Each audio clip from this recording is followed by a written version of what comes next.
Hey there everyone, I'm meteorologist Cassie Nall, and this is your 10 weather impact recap for the week. Let's start with a look at some of the top weather stories from around the country. In Hawaii, Kilauea volcano erupted on Cinco de Mayo, much to the delight of visitors at Hawaii Volcanoes National Park. The north vent produced a lava fountain up to 650 feet tall, and the event lasted for 9 hours. This was the 46th episode in an eruption that began in December of 2024. Also in Hawaii, flower shops are feeling the impacts after multiple flood events through the winter season wiped out crops. Now, some of the Aloha State's iconic flowers are in short supply.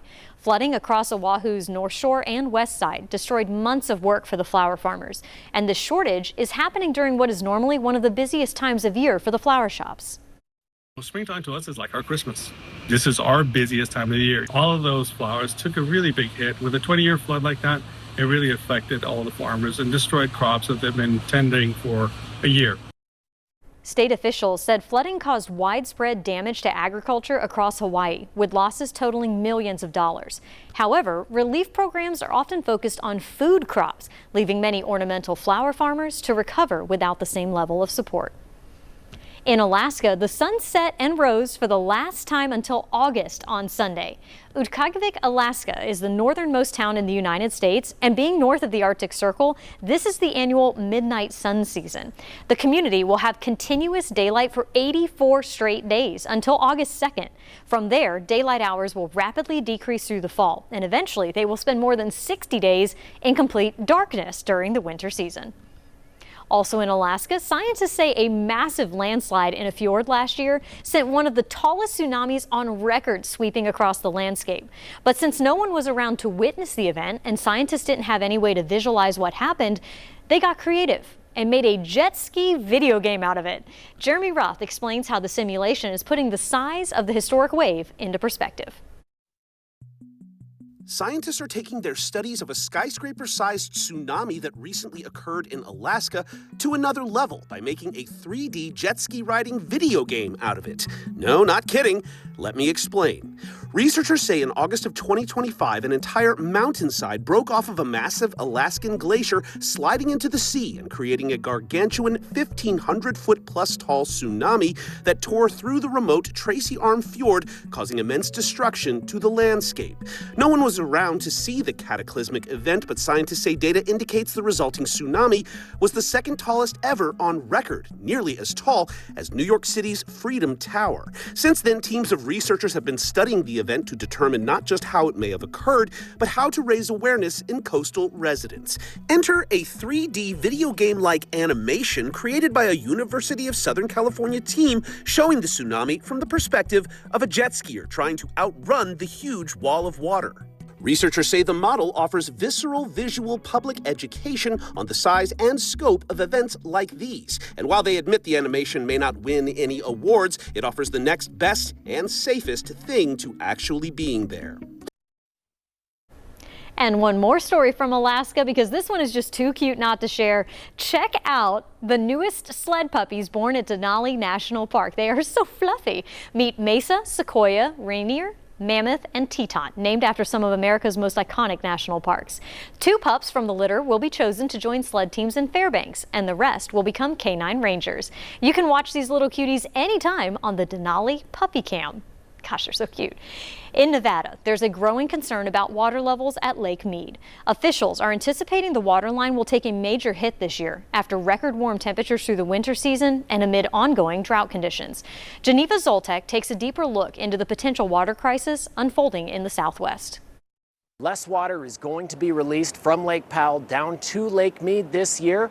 That is going to result in about a 20-foot decline in Lake Mead's current elevations. Right now, the reservoir outside Las Vegas is about 32% full. Dropping another 20 feet would expose more rocks and hazards and take us back towards the lowest levels ever recorded. I want to see the changes. I know it's dropped a lot since I used to come out all the time. I mean, yeah, it wasn't nothing like this. Obviously, you can see how far it's dropped. That bathtub ring is about to get wider in the coming months because of a lackluster winter across the west. Less snow means less water downstream. In a surprise move last week, the Bureau of Reclamation made a decision to limit how much water will move to Lake Mead this summer. We've never seen a move like this before from the federal government. Kyle Roerink, resource watchdog with the Great Basin Water Network, tells me the crisis is pulling no punches. This is a dark cloud hanging over us. Now about 1.5 million acre-feet will not be allowed downstream. The move should save Glen Canyon Dam in Arizona from operational issues. They can justify this action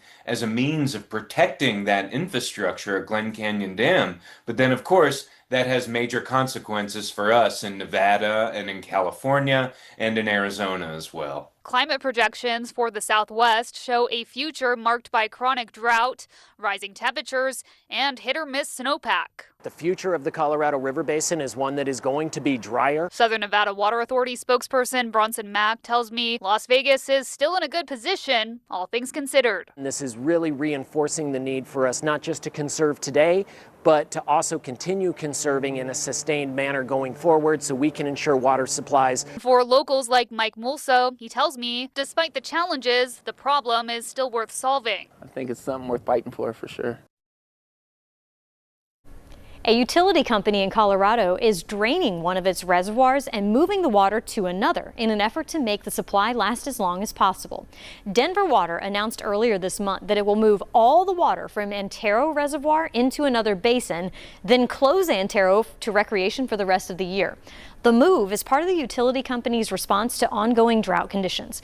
Antero has one of the highest ratios of evaporation to storage of any of Denver Water's reservoirs. So moving that water will prevent about 25% of the reservoir's storage capacity from evaporating. This move should help to save enough water to supply 15,000 to 20,000 households for the rest of this year. In a normal year, the water lost to evaporation is recovered by the next runoff season. But because of the low snowpack levels this past winter, water levels are too low for recovery this year. In Utah, wildlife biologists are noticing a concerning trend on the Great Salt Lake. More migratory birds are coming as other saline lakes are drying up. Mike Anderson shows how the low lake levels could impact bird populations around the West.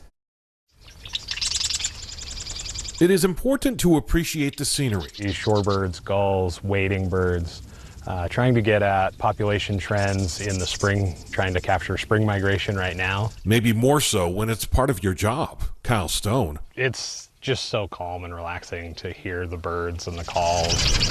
Is the project leader for the Great Salt Lake Ecosystem Program, which has been keeping track of bird species on the lake 10 green-winged teal since 1997. 5 mallards. And through meticulous observation, as saline lakes are declining around the West, we're starting to see more birds here. It's especially noticeable at times like this. With these low lake conditions, we're seeing that a lot of the birds that are here are being artificially concentrated into the areas that are left. All signs that the habitat for these birds is getting smaller, not only here. It used to be a lot of those birds were going to the Salton Sea, but now that the Salton Sea is mostly dry, that's no longer available to them. But Stone points out we are not too late. There are a lot of efforts happening to save Great Salt Lake and a lot of things we can do together. The DWR continues efforts to remove invasive Phragmites with cattle and through controlled burns. You can also volunteer through bird count events. Still, in the end, we'll need to make sure more water we just have to gets here. Do our part, and everything that we can do now is going to be beneficial years in the future. In Washington, there has been a concerning increase in the number of dead whales washing up on state beaches. With more than a dozen already reported this year, they are on pace to break a record set just last year. Drew Mickelson shares how biologists are working to understand why this keeps happening. Last year, a record number, 18 gray whales washed up on Washington beaches. This is the 13th so far in 2026. They're way ahead of last year's pace.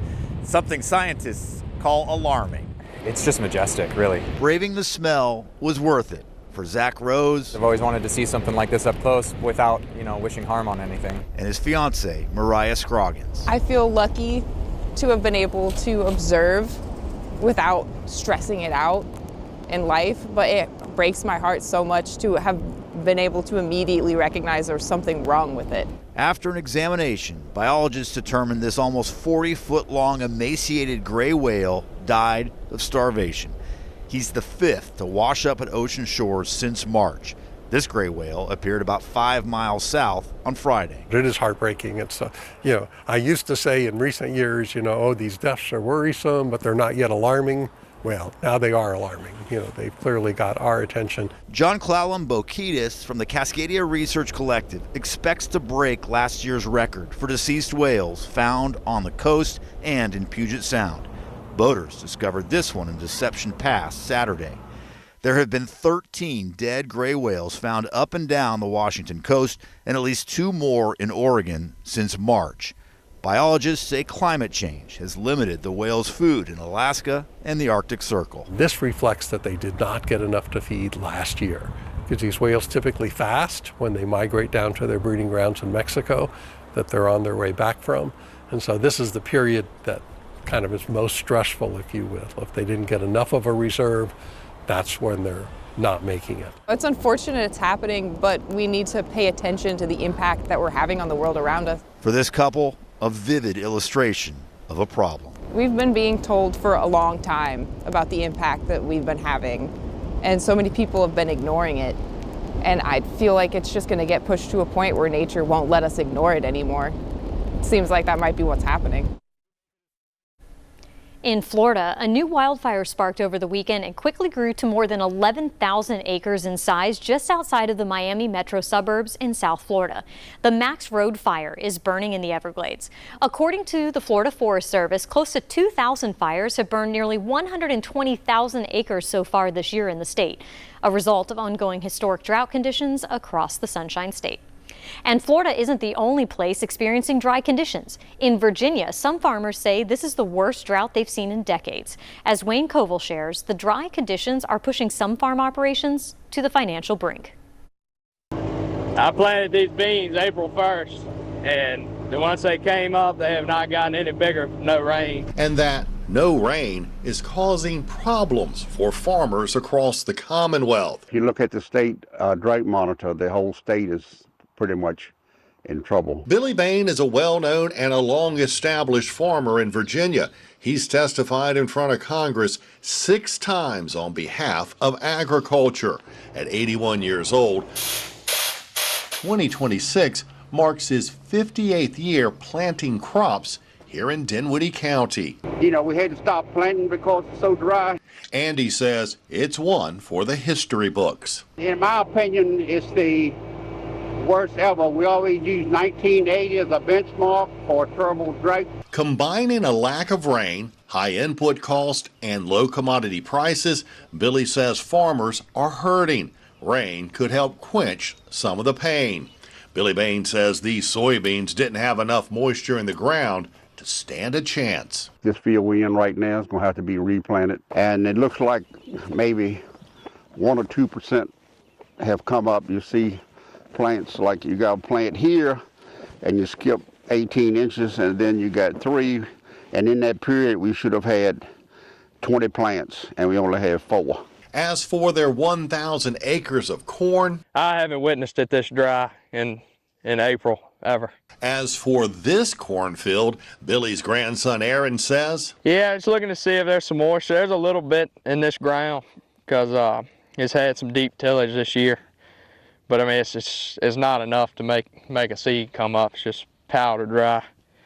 There's nothing to it. And if a lack of rain isn't bad enough, this field got a little bit of frost damage. And the hay planted to support the farm's cattle? Well, the dry weather shortened it. We should have had our first cutting of hay in the barn, but it's out there, the growth is about a third of what it should be. Crews spent much of Thursday morning working on equipment to plant peanuts, but peanuts need the rain just like the other crops. Double B Farms could irrigate, but free pond water actually costs money to use since it takes electricity or diesel fuel to run the pumps. It's very costly per day, especially when you're looking at diesel fuel prices. The burning of fossil fuels isn't the only thing releasing greenhouse gases into the atmosphere. While oil and coal produce carbon dioxide, cows naturally produce methane gas when they digest their food, which can also have impacts on the atmosphere. One company in Tennessee is looking to help change the narrative. Their goal is to make cattle farming greener while also supplying farmers with renewable energy and positive impacts to their soil. Chanley Painter takes a look at the moving parts. As a number of scientists keep sounding alarms about the damaging impacts of greenhouse gas emissions, one company is hoping its experiments open up a new frontier, which combines renewable solar energy and cattle, and lets farmers and local communities reap the benefits. The very first purpose-built, cattle-compatible solar facility at utility scale. This site in central Tennessee is owned by the solar company Silicon Ranch. Because solar panels are usually positioned at steep angles so they can absorb the sun's rays, teams developed a special software which lets their panels turn more horizontally to accommodate larger livestock. Sustainability experts say this design helps maximize the use of the land. And so far, scientists are already seeing how solar panels are helping the soil below retain moisture. So there's reduced evapotranspiration, so less moisture is leaving the soil, less moisture is going up into the atmosphere, which is actually beneficial for plants. That could mean things like we need less irrigation. Besides reductions in heat stress, the team also cites past studies showing the perks of providing cows with ample shade. In dairy cattle, there is an increased milk production. There's also decreased water consumption. It could even lead to financial benefits for farmers, with some solar companies offering about $1,000 per acre to lease out land for their panels. I'm Chanley Pager, Fox News. Now let's get a check of your 7-day forecast. As we go throughout the weekend and into early next week, we're going to be talking about summer-like warmth. The warmest temperatures we've had so far this year, with highs getting into the upper 80s, potentially flirting with that 90-degree mark into the early parts of next week. And during that stretch, we're not going to see a lot of rainfall. Long-range outlooks, though, do show that by mid to late week of next week, we might see a bit of a pattern change that would hopefully boost those rainfall totals. But we'll have to wait and see until we get closer to it, so check back for updates. Thank you so much for watching. And remember, you can get the latest forecast and watch our 24/7 live radar anytime with the WBIR app. You can download that app for free and watch it on your TV.